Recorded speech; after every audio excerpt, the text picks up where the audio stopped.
ازيكم يا جماعه؟ النهارده هجيب لكم فكره فيديو قويه جدا، موبايلات محدش واخد باله منها، وطبعا هي فعلا تستاهل الانتباه. بس صدقوني ممكن تكون موبايلات احسن من المشهورين جدا، وطبعا كلنا بنركز على المختلف والجديد.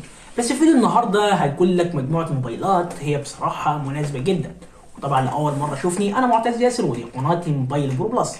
ولأول مرة تشوفني اضغط لايك واشتراك للقناة عشان يوصل لك كل جديد، وأهم حاجة اضغط لايك للفيديو ده عشان هو اللي بيحمسني ننزل فيديوهات باستمرارية.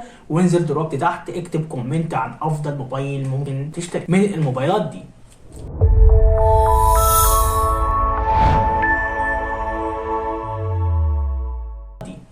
طبعا اول موبايل معانا واللي هو شاومي ريدمي 12 سي. طبعا الموبايل هنا جاي ببطاريه 5000 ملي امبير، وطبعا جاي بشاشه كبيره 6.71 بوصه اتش دي بلس، وطبعا المعالج معقول شويه الهيلو جي 85.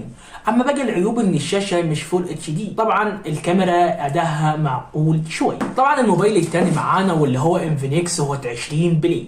طبعا التصميم شيك وجذاب، والبطاريه هنا 6000 ملي امبير، وطبعا الكاميرا الاماميه بتصور فيديو كول كويسه جدا جدا. طبعا العيب في الموبايل ده الشاشه اتش دي فقط. طبعا المعالج بتاعه مش قوي احسن حاجه، ومتوسط في الاداء. طبعا الموبايل الثالث معانا واللي هو ريلمي نظر 60 اي. طبعا الموبايل ده مميزاته انه موبايل سهل كده ووزنه خفيف في الايد، وشحن سريع 18 واط، وطبعا سعره مناسب جدا بالنسبه للمواصفات.